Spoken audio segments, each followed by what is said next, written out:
नमस्कार दोस्तों, मेरा नाम है अर्षद द्विवेदी और मैं आपको स्वागत करता हूँ अपनी इस वीडियो में। देखिए, एनसीईआरटी क्लास 8 की पॉलिटी की किताब चल रही है और ये है चैप्टर नंबर 8 जिसका टाइटल है कन्फ्रंटिंग मार्जिनलाइजेशन। प्रीवियस चैप्टर्स में हमने इनइक्वालिटीज़ के एग्जाम्पल देखे थे, डिस्क्रिमिनेशन के एग्जाम्पल देखे थे। ठीक है, आप देखिए, जो पावरलेस सेक्शंस रहे हैं हमारे सोसाइटी के, जिनको दबाया गया है अलग अलग तरीक़ों से, उन्होंने लड़ाई की है, प्रोटेस्ट किया है, स्ट्रगल किया है, दूसरे के डोमिनेशन को रेजिस्ट किया है। बहुत सारी अलग अलग तरीके की स्ट्रैटेजीज से रेजिस्ट किया है। कुछ स्ट्रैटेजीज को हमने पिछली वीडियो में देखा था, कुछ स्ट्रैटेजीज को हम लोग यहाँ पे देखेंगे। डिस्क्रिमिनेशन बहुत तरीके से हुआ है, कास्ट के आधार पे हुआ है, रिलीजन के आधार पे हुआ है। इस डिस्क्रिमिनेशन के खिलाफ जो लड़ाई है वो बहुत तरीके से हुई है। जो डिसएडवांटेज सेक्शंस हैं, वल्नरेबल सेक्शंस हैं, उन्होंने अपने आप को एजुकेट करके, इकोनॉमिकली स्ट्रांग करके अपने आप को ऊपर लेके आए हैं। नहीं तो उन्होंने जुडिशरी से मदद मांगी है, सरकार ने भी उनकी मदद करने की कोशिश की है। तो इन सब चीज़ों को हमने पहले देखा है। ओके, आदिवासी, दलित्स, मुस्लिम्स, वुमेन्स, ये कुछ ऐसे मार्जिनल ग्रुप्स हैं। ठीक है, चूंकि वो इंडिया के सिटीजन हैं और इंडिया एक डेमोक्रेटिक कंट्री, तो उनके पास वो हर राइट्स हैं जो बाकी लोगों के पास हैं। लेकिन कहीं ना कहीं जो मेजॉरिटी ग्रुप्स हैं, उन्होंने दूसरे के राइट्स को पूरी तरीके से सामने आने नहीं दिया। इसलिए हमारे संविधान, जो संविधान हमारा आज़ादी के बाद प्रोमulgate हुआ, वहां पे इन लोगों के राइट्स चले ना जाएं, इसलिए प्रॉपर अरेंजमेंट्स किए गए। अब यहां पे शुरुआत करते हैं इन्वोकिंग फंडामेंटल राइट्स से। देखिए, फंडामेंटल राइट्स वो प्रिंसिपल्स हैं जो हमारी सोसाइटी को और पॉलिटी को डेमोक्रेटिक बनाते हैं। डेमोक्रेसी का मतलब क्या होता है? डेमोक्रेसी का मतलब है कि भैया सब लोगों का गवर्नेंस में, पॉलिटी में, एडमिनिस्ट्रेशन में, चीज़ों को चलाने में एक प्ले होगा। ठीक है, तो हमारे यहाँ की डेमोक्रेसी कैसी है कि जो लोग सरकार चलाते हैं उनको चुनता कौन है? हम लोग चुनते हैं। अब फंडामेंटल राइट्स हमारे संविधान में लिखे हैं। ओके, वो फंडामेंटल राइट्स ने सारे इंडियंस को इक्वली ट्रीट किया है। ओके, जैसे कि for example, as far as the marginalised are concerned, they have drawn on these rights in two ways. First, by insisting on their fundamental rights, they have forced the government to recognize the injustice done to them. Second, they have insisted that the government enforce these laws. यानी कि जो marginalized sections है वो किसी भी तरीके से marginalized हो, ठीक है ना, वो इकोनॉमिक टर्म से मार्जिनलाइज्ड हो, सोशल टर्म से मार्जिनलाइज्ड हो, पॉलिटिकल टर्म से मार्जिनलाइज्ड हो, उन्होंने फंडामेंटल राइट्स का इस्तेमाल करके सबसे पहली बात तो गवर्नमेंट को ये याद दिलाया कि देखिए, हमारे साथ इतने सालों से इनजस्टिस हो रहा है, अभी इनजस्टिस हो रहा है, तो आगे हमारे साथ इनजस्टिस ना हो इसके लिए आप कुछ करिए। उसके साथ साथ गवर्नमेंट को बोला है कि आप हमारे लिए कुछ नियम कानून बनाइए, और गवर्नमेंट ने नियम कानून बनाए भी हैं। कैसे नियम कानून बनाए हैं उसके लाइव एग्जाम्पल्स इस चैप्टर में दिए गए हैं। आर्टिकल 17 की बात की जाए तो आर्टिकल 17 ऑफ द कॉन्स्टिट्यूशन ने अनटचेबिलिटी को अबॉलिश कर दिया। यानी कि अब कोई भी दलित्स को रोक नहीं सकता अपने आप को एजुकेट करने से, टेंपल में घुसने से, पब्लिक फैसिलिटीज को इस्तेमाल करने से। और जब मैं शब्द का प्रयोग कर रहा हूं, दलित शब्द का, मैं बताता हूं मैं इसका प्रयोग कर क्यों रहा हूं। क्योंकि देखिए, यहां पे लिखा हुआ है, ये जो टर्म है दलित, इसका मतलब होता है ब्रोकन। मतलब एक ऐसा ग्रुप जो कि स्ट्रांग हो सकता था, लेकिन बाहर से उसके ऊपर चीजों को इंपोज किया गया, इसलिए वो टूट गया, कमजोर हो गया। तो इस टर्म दलित को डिलिबरेटली इस्तेमाल किया जाता है, जानबूझ के इस्तेमाल किया जाता है, ताकि लोगों को यह एहसास दिलाया जा सके कि हमारे सोसाइटी में ऐसे कुछ ग्रुप्स हैं जिनके ऊपर हजारों, 100 सालों से डिस्क्रिमिनेशन हो रहा है कास्ट सिस्टम के नाम पे। तो बेसिकली दलित नाम का शब्द जबरदस्ती इस्तेमाल किया जाता है इस बात को लोगों की मेमोरी में जिंदा रखने के लिए कि हाँ भाई, जो सो कॉल्ड लोअर सेक्शंस हैं हमारी सोसाइटी के, उनकी, उन्होंने जो प्रॉब्लम्स झेली हैं उनको ध्यान में रखा जा सके। ठीक है, अब आगे बात की जाए, अनटचेबिलिटी को प्रैक्टिस करना गलत है और इस प्रैक्टिस को एक डेमोक्रेटिक गवर्नमेंट टॉलरेट नहीं कर सकती। इसीलिए untouchability is a punishable crime. अगर आप किसी तरीके से भी पाए जाते हैं कि आप अनटचेबिलिटी को प्रमोट कर रहे हैं, तो आपको बाय लॉ सजा दी जा सकती है। हमारे संविधान में there are other sections in the constitution that help to strengthen the argument against untouchability. तो अनटचेबिलिटी के लिए आर्टिकल 17 है। आर्टिकल 15 के अगर आप टेक्स्ट को पढ़ोगे तो भी आपको पता चलेगा कि कहीं ना कहीं आर्टिकल 15 अनटचेबिलिटी को रोकने की कोशिश करता है। आर्टिकल 15 के बारे में अगर आपको बहुत ज़्यादा डिटेल में जानना हो, आर्टिकल 17 के बारे में डिटेल में जानना हो, तो मैंने लक्ष्मीकांत किताब की पूरी सीरीज बना रखी, आप उसको जाकर देख सकते हैं। अच्छा, शुरुआत में मैंने आपको बताना भूल गया दोस्तों, जो लोग भी यहाँ तक वीडियो देख रहे हैं प्लीज़ वीडियो पर लाइक का बटन ज़रूर दबा दीजिए। अब तक यहाँ आप देख रहे हो तो कहीं ना कहीं आपको वीडियो पसंद आ रही होगी तभी देख रहे हो। आपने अगर सब्सक्राइब नहीं किया है तो चैनल को सब्सक्राइब जरूर कर लीजिए। मेरे द्वारा बनाई गई कुछ और वीडियोस को देखने के लिए आप चैनल के मेंबर भी बन सकते हैं। इंस्टाग्राम पे फॉलो कर लीजिए, लिंक नीचे दिया हुआ है। टेलीग्राम ग्रुप को ज्वाइन कर लीजिए, वहाँ पे ये जो लेक्चर्स हैं इनके अपडेट आपको मिल जाएंगे। अब आर्टिकल 15 क्या बोलता है संविधान का? No citizen of India shall be discriminated against on the basis of religion, race, caste, sex और प्लेस ऑफ बर्थ। ये आर्टिकल 15 में लिखा है, किसी भी देश के नागरिक के अगेंस्ट डिस्क्रिमिनेशन नहीं होगा इन आधारों पे, रिलीजन के आधार पे, धर्म के आधार पे, रेस के आधार पे, जाति के आधार पे, सेक्स के आधार पे, या कहाँ जन्मा है इसके आधार पे। ओके, क्लास 7 की टेक्स्ट बुक में इसके बारे में बात की थी, और इसका इस्तेमाल किस तरीके से दलित ने किया है इक्वालिटी के लिए, इसके बारे में भी थोड़ी बहुत पहले हमने बात की है। यहाँ पे एक पोएम है, इस पोएम को देखते हैं। इस पोएम को सोयरा बाई जी ने लिखा है। ये वाइफ है भक्ति पोएट चोखा मेला की। 14th सेंचुरी महाराष्ट्र की ये बात है। ये महार कास्ट की थी और एक बहुत इंपॉर्टेंट लीडर हमारे इंडियन फ्रीडम स्ट्रगल के, ठीक है, वो भी महार कास्ट के थे। उनका नाम नीचे कमेंट सेक्शन में बताइए। ओके, अब ये पोएम लिखी है, इस पोएम को आप पढ़ सकते हो। इस पोएम का मतलब क्या बताया गया? पोएम का मतलब कुछ इस तरीके से है कि जो सोयरा बायर जी हैं वो प्योरिटी के आइडिया से सवाल पूछ रही हैं। वो ये पूछ रही हैं कि जब हर ह्यूमन बीइंग एक ही तरीके से जन्म लेता है, उसकी बॉडी वैसे की वैसी बनती है, उसके जन्म लेने का तरीका अलग है। तो जब बॉडी एक जैसे बन रही है, जन्म लेने का तरीका अलग है, तो ये अपर कास्ट और लोअर कास्ट वाली चीजें कैसे आ गई? ये पॉल्यूशन का कंसेप्ट आप लेके कहां से आए? ये पॉल्यूशन का कंसेप्ट फ्लॉड है। इस पॉल्यूशन के कंसेप्ट को इस्तेमाल करके जो सो कॉल्ड लोअर कास्ट के लोग हैं उनकी डिग्निटी को नकारा गया है, उनको प्रॉपर राइट्स नहीं दिए गए हैं। तो ये सब बातें यहाँ पे सोहराबाई जी बोल रही हैं। 14th सेंचुरी की पोएम है और बहुत ही लॉजिकल बात यहाँ पे बोली है इन्होंने। फिर बात की जाए तो हमारे फंडामेंटल राइट्स को इस्तेमाल करके दलित्स कैन इन्वोक और draw on a fundamental right in situations where they feel that they have been treated badly by some individual or community or even by the government। तो दलित को अगर लगता है कि भैया किसी इंडिविजुअल ने या किसी कम्युनिटी ने या सरकार ने खुद उनके राइट्स को वायलेट किया है, उन पे ध्यान नहीं दिया है, तो उस केस में फंडामेंटल राइट्स की मदद ले सकते हैं दलित। अब आप में से कुछ लोग पूछोगे कैसे लेंगे, तो कोर्ट के पास जाएंगे, हाई कोर्ट के पास जा सकते हो। इनफैक्ट अगर आपके फंडामेंटल राइट्स वायलेट हो रहे हैं, आप सीधे सुप्रीम कोर्ट के पास जाते हो। तो इससे हुआ क्या है कि जो गवर्नमेंट ऑफ इंडिया है उसको हमेशा याद आता रहता है कि भैया संविधान में साफ साफ लिखा है कि लोगों के फंडामेंटल राइट्स को बचाना है, और इसीलिए फंडामेंटल राइट्स को पूरी तरीके से मानना पड़ता है गवर्नमेंट को, और लोगों के साथ जस्टिस होना चाहिए, ये भी गवर्नमेंट के दिमाग में हमेशा रहता है, बहुत जरूरी है। उसी तरीके से जो दूसरे माइनॉरिटी ग्रुप्स हैं ओके हमारी सोसाइटी में, अभी देखिए माइनॉरिटी को डिसाइड किया जाता है दोस्तों किस आधार पे? या तो आप भाषा के आधार पे डिसाइड करोगे, आप रिलीजन के आधार पे डिसाइड करोगे। ये जो कास्ट सिस्टम है ये काफी हद तक हिंदू सोसाइटी में फैला है। हालांकि बाकी जो रिलीजन्स हैं उसमें भी कास्ट सिस्टम पहले था, बट उस हद तक नहीं है। जैसे कि आप मुस्लिम्स में देखो, वहां पे भी कास्ट सिस्टम है, बट उस हद तक डीप नहीं फैला है जिस हद तक हिंदू सोसाइटी में फैला है। ओके, तो जो बाकी माइनॉरिटी ग्रुप्स हैं, तो यहाँ पे कास्ट, जो लोअर कास्ट के लोगों को जो एड्रेस किया जा रहा है उनको माइनॉरिटी बोलना गलत है। वो हिंदू धर्म के हिस्से हैं, लेकिन कुछ धर्म के ठेकेदारों ने उनको ऊपर आने दिया नहीं गया, इसलिए उनको मार्जिनलाइज्ड ग्रुप या माइनॉरिटी ग्रुप कहा जाने लगा। अब अगर बात की जाए बाकी माइनॉरिटी ग्रुप्स की, जैसे कि आप बात कर लीजिए मुस्लिम्स की, पारसीज की, जैन्स की, सिख्स की, तो इनको भी भैया राइट्स मिलते हैं हमारे संविधान से। ओके, और इनको हमारे संविधान से कौन से फंडामेंटल राइट्स मिलेंगे? तो पर्टिकुलरली अगर आप माइनॉरिटी के लिए बात करें तो right to freedom of religion और कल्चरल एंड एजुकेशन राइट। अब बताइए right to freedom of religion कौन से आर्टिकल्स में आता है और कल्चरल एंड एजुकेशन राइट्स कौन से आर्टिकल में आता है? आप नीचे कमेंट बॉक्स में बताइए।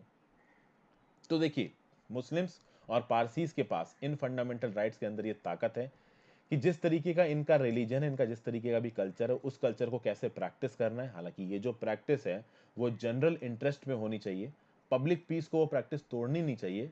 तो ये अपने डिसीजंस को खुद ले सकते हैं, अपने कल्चर को प्रमोट कर सकते हैं। इनको पूरी तरीके से कल्चरल, रिलीजियस, एजुकेशनल राइट्स दे रखे हैं हमारे संविधान ने। तो इसीलिए आप देखोगे by granting different forms of cultural rights the constitution tries to ensure cultural justice to such groups. यानी कि जब आप कल्चरल राइट्स देते हो ना लोगों को जो कि अपने आप को मार्जिनलाइज फील करते हैं, उनको ऐसा लगता है कि उनके कल्चर को प्रमोट किया जाता है और फिर वो मार्जिनलाइज अपने आप को फील नहीं करते हैं। और जब वो अपने आप को मार्जिनलाइज नहीं फील करेंगे तो ये हमारे ओवरऑल नेशनल इंटरेस्ट में, चूंकि फिर नेशन बटा हुआ नजर नहीं आएगा, यूनाइटेड नजर आएगा। और उससे एक और चीज होगी, किसी भी कल्चर की डोमिनेंस नहीं होगी। जो मेजॉरिटी कम्युनिटी है उसका जो कल्चर है वो माइनॉरिटी कम्युनिटी के कल्चर को डोमिनेट नहीं कर पाएगा। फिर बात की जाए लॉज फॉर द मार्जिनलाइज्ड की, तो आपको पता है कि गवर्नमेंट लॉज बना सकती है उन सिटीजन्स को बचाने के लिए जो किसी भी वजह से मार्जिनलाइज्ड है, दबे कुचले हैं, उनको मदद की जरूरत है। ओके, अब देखिए स्पेसिफिक लॉज है, पॉलिसीज हैं मार्जिनलाइज्ड के लिए हमारी कंट्री में। और ये जो पॉलिसीज हैं, ये जो स्कीम्स हैं, ये बहुत तरीके से सामने आई हैं। कभी कभी सरकार ने कोई कमेटी बनाई और कमेटी बनाने के बाद कमेटी ने रिकमेंडेशन दी कि भाई इस मार्जिनलाइज्ड ग्रुप के लिए आप ये कर सकते हो। कभी कभी सरकार ने सर्वे कराए। तो अलग अलग तरीकों से सरकार ने जानने की कोशिश की कि कौन सी कम्युनिटी को क्या प्रॉब्लम है, कौन से मार्जिनलाइज्ड ग्रुप को क्या प्रॉब्लम है, और ऐसी कौन सी पॉलिसीज हम बना सकते हैं जिससे उन मार्जिनलाइज्ड ग्रुप्स की प्रॉब्लम चली जाए। अब बात करते हैं प्रमोटिंग सोशल जस्टिस। कॉन्स्टिट्यूशन के जो भी प्रावधान है उनको इम्प्लीमेंट करने के लिए जो केंद्र की सरकारें हैं और जो राज्य की सरकारें हैं, उन्होंने स्पेसिफिक स्कीम्स बना रखी हैं। और इन स्कीम्स को ट्राइबल इलाकों में लागू किया जाता है या फिर उन इलाकों में लागू किया जाता है जहां पे दलित पॉपुलेशन हाई है। ओके, फिर आप देखोगे कि जो दलित स्टूडेंट्स होते हैं, जो आदिवासी स्टूडेंट्स होते हैं, उनके लिए गवर्नमेंट ने सब्सिडाइज्ड हॉस्टल्स बना रखे हैं। सब्सिडाइज्ड हॉस्टल्स मतलब कि अगर वो मान लीजिए शहरों में एजुकेशन लेने जाते हैं, पढ़ने के लिए जाते हैं, तो वहाँ पे पढ़ाई करते वक्त उनको भाई रहने के लिए जगह दी जाएगी ताकि वहाँ पे उनको पैसा ना देना पड़े। क्योंकि वो एक वल्नरेबल लॉट को बिलोंग करते हैं और हो सकता है कि किसी रूरल इलाके से आए हों, खासकर जो आदिवासीज हैं, कि वो किसी जंगल के या बिल्कुल ही रूरल इलाके से आए हैं, तो ऑब्वियस सी बात है वो शहर में रहेंगे कहाँ। तो उनकी इस प्रॉब्लम को सॉल्व करने के लिए वो जहाँ भी पढ़ते हैं उसके पास उनको सब्सिडाइज्ड हॉस्टल दे दिए जाएंगे। तो बहुत ही नॉमिनल से पैसे दे के वो वहाँ पे रह सकते हैं।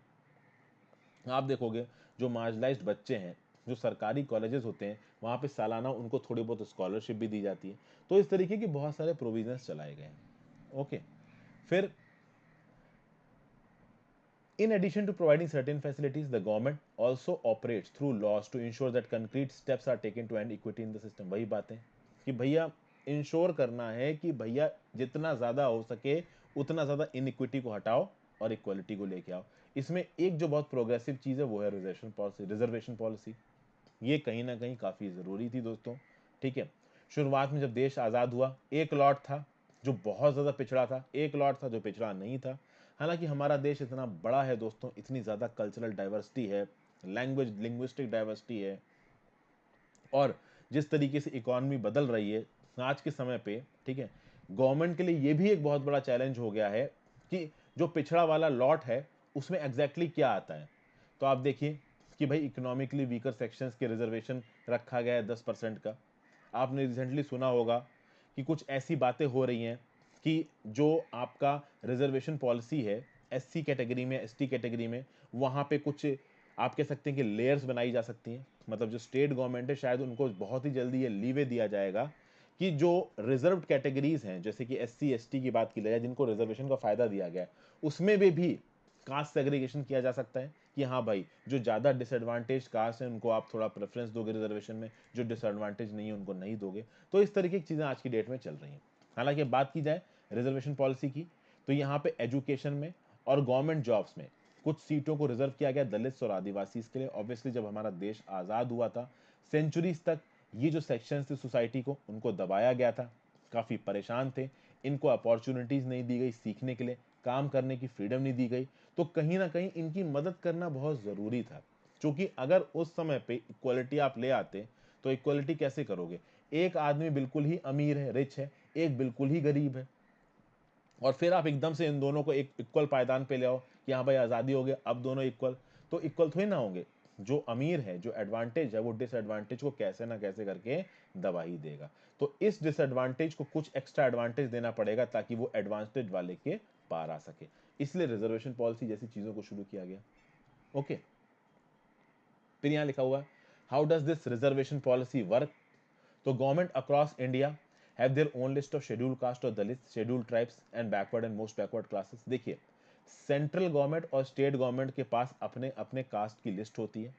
ज्यादातर आप देखोगे देखिए सेंट्रल लेवल पे जो एग्जाम्स होते हैं उसमें जो रिजर्वेशन होता है, वहां पे जो कास्ट लिखी होती है रिजर्व कैटेगरी वाली, और स्टेट्स में जो कास्ट लिखी होती है रिजर्व कैटेगरी वाली, वो एक ही होती है। बस फर्क इतना है दोस्तों कि जैसे कि आप मान लीजिए यूपी में कोई एससी कैटेगरी का बच्चा है, अभी वो यूपीएससी का एग्जाम देता है तो उसको रिजर्वेशन मिल जाएगा, वो यूपी पीसीएस का एग्जाम देता है तो उसको रिजर्वेशन मिल जाएगा। लेकिन मान लीजिए राजस्थान पब्लिक सर्विस कमीशन का एग्जाम देता है जाके एक ऐसा बच्चा जो कि यूपी में एससी कैटेगरी में आता है, तो राजस्थान में वो जनरल कैटेगरी में फाइट करेगा। समझ रहे हैं ना? तो स्टेट गवर्नमेंट्स, आप ये कह सकते हो कि स्टेट वाइज जो भी आपकी कैटेगरी के सर्टिफिकेट्स हैं वो इशू करती है, और किसी भी कास्ट के लोगों को रिजर्वेशन देने से पहले प्रेसिडेंट से और सेंट्रल गवर्नमेंट से अप्रूवल लिया जाता है, ताकि जो लिस्ट है, लिस्ट में जो भी कास्ट है वो मिसमैच ना हो जाए। ओके, तो जब भी आप किसी एजुकेशनल इंस्टीट्यूशन का एग्जाम दोगे, गवर्नमेंट जॉब के लिए अप्लाई करोगे, तो जो लोग रिजर्व कैटेगरी से अप्लाई कर रहे हैं उनको एक कास्ट सर्टिफिकेट दिखाना पड़ता है। ओके, तो कास्ट सर्टिफिकेट इशू किए जाते हैं, ट्राइब सर्टिफिकेट इशू किए जाते हैं, इनको इशू स्टेट गवर्नमेंट ही करती है, नो डाउट। ओके दोस्तों, फिर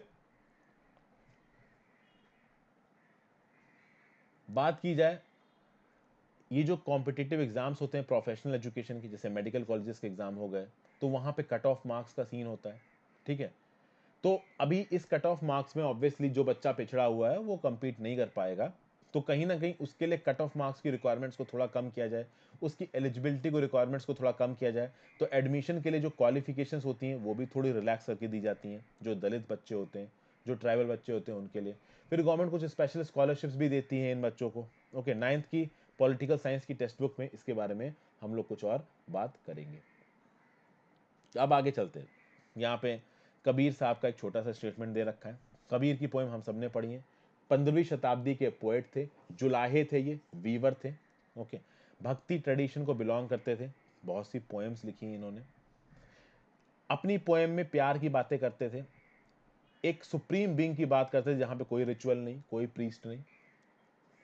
जो कंजर्वेटिव सेक्शंस थे दोस्तों उस समय की सोसाइटी पे, उनको कबीर के आइडियाज ऑब्वियसली पसंद नहीं आएंगे, क्योंकि कबीर अपने जो भी उनकी क्या नाम से पोएम्स थी उसमें इक्वलिटी की बात करेंगे। कहीं ना कहीं इस बात पे भी इनको मार्जिनाइज करने की कोशिश की जाती है कि ये मुस्लिम्स थे। लेकिन जब आप कबीर की पोएम्स को सुनोगे ना, उन्होंने हिंदू धर्म को भी उतना ही क्रिटिसाइज किया है, उन्होंने मुस्लिम धर्म को भी उतना ही क्रिटिसाइज किया है। आप सोचिए, कबीर को हमारी जो सोसाइटी है इस बात पे कभी कभी कुछ कंजर्वेटिव सेक्शन के बिना पढ़े लिखे लोग क्रिटिसाइज करते हैं कि ये मुस्लिम्स थे इसलिए इन्होंने हिंदी ट्रेडिशंस को क्रिटिसाइज किया। लेकिन कबीर का आपको एक दोहा सुनाता हूं मैं। काकर पाथरी जोड़ के मस्जिद लई बनाए, ता चढ़ी मुल्ला बांग दे, क्या बहरा हुआ खुदा है। आपको पता है कि मुस्लिम धर्म में मस्जिद के ऊपर चढ़ के अपने भगवान को याद किया जाता है। अब वहां पे कबीर क्या बोल रहे हैं कि भाई आपने पत्थर को जोड़ के मस्जिद बना ली और उसके ऊपर आप खड़े होकर चिल्ला चिल्ला के भगवान को याद कर रहे हो, तो क्या भगवान बहरा हो गया जो आप चिल्ला रहे हो? फिर हिंदू धर्म में जो पूजा करने वाले लोग थे उनके लिए कबीर जी क्या बोलते हैं?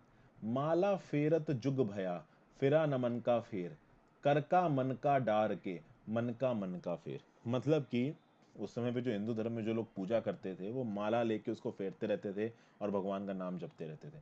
तो कबीर जी क्या बोल रहे हैं कि भैया तुम माला फेर फेर के क्या कर लोगे? अरे पहले अपने मन को तो साफ करो, तुम्हारे मन में तो इतनी गंदगी भरी हुई है, कास्ट के नाम पे तुम लोगों को डराते हो, दबाते हो, परेशान करते हो, उसके बाद माला फेर फेर के भगवान को याद कर रहे हो। माला मत फेरो, अपने मन को साफ करो। तो इस तरीके से कबीर अटैक करते थे उन इंडिविजुअल्स को जो रिलीजन के नाम पे, कास्ट की आइडेंटिटी के नाम पे जो समाज था उसको बांटने की कोशिश करते थे। उनका क्या मानना था कबीर का कि हर इंसान में कैपेबिलिटी है highest level of spiritual solvation पे पहुंचने की, बशर्ते वो अपने अंदर के डीप नॉलेज को खंगाल सके। उनकी जो पोएम्स थी वो इक्वलिटी ऑफ ह्यूमन बींग्स पे, इक्वलिटी ऑफ लेबर पे आर्ग्यू करती थी। और आप देखोगे दोस्तों कि वो हर तरीके के काम को वैल्यू देते थे। जैसे उनकी पोएम्स में आपको ऑर्डिनरी पॉटर के काम को, वीवर के काम को, एक लेडी जो कि पानी भर के ले जा रही है अपने घर के लिए, इस तरीके के लेबर की उन्होंने बहुत इज्जत की है। तो कबीर का ये बोलना था कि वो काम जिसको कास्ट के आधार पर बांट दिया गया, जिसको ट्रेडिशनल सोसाइटी में वैल्यू नहीं दी जाती है, उस काम को वैल्यू दी है इन्होंने अपनी पोएम्स में।